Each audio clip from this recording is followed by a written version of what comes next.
Welcome back to another interesting tutorial, and in this video I'll show you how to install any apps from Microsoft Play Store on your Windows PC, whether you are using Windows 10 or Windows 11. Let me show you how. The very first thing you want to do in this tutorial, and using Windows 10 right here, next thing you want to do is to make sure you come to the startup menu right here and click on that. So after you click on your startup menu, it's taking right there, then go ahead and navigate to Microsoft Store right here, click on that.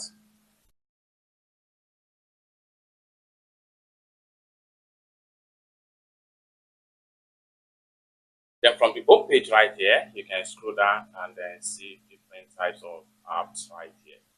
Okay, the more you scroll down, the more you see all apps.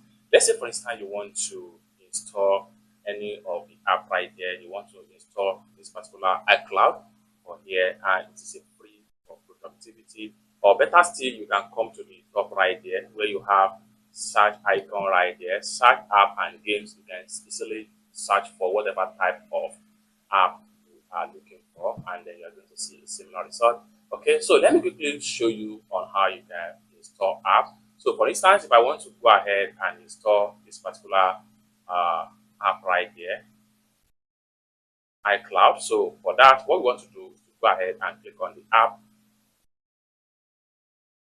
Then it's going to load up right here. So allow everything to load up so you can see with the iCloud for Windows apps. Then so you can see with the you can see the detail about the app right here. With the iCloud for Windows app, you can access photo, file, password, and other important information from the PC. So for you to install this app, go ahead and click on Get right here. Click on Get.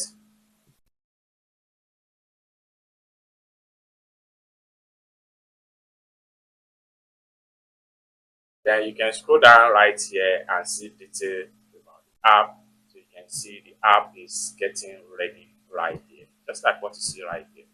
So you can scroll down and read detail. And this app here was released in 2019, just like what you see under productivity category. And the size for this app here is 730 megabytes. Okay, so allow everything to download completely before you can go ahead and run the setup. Okay.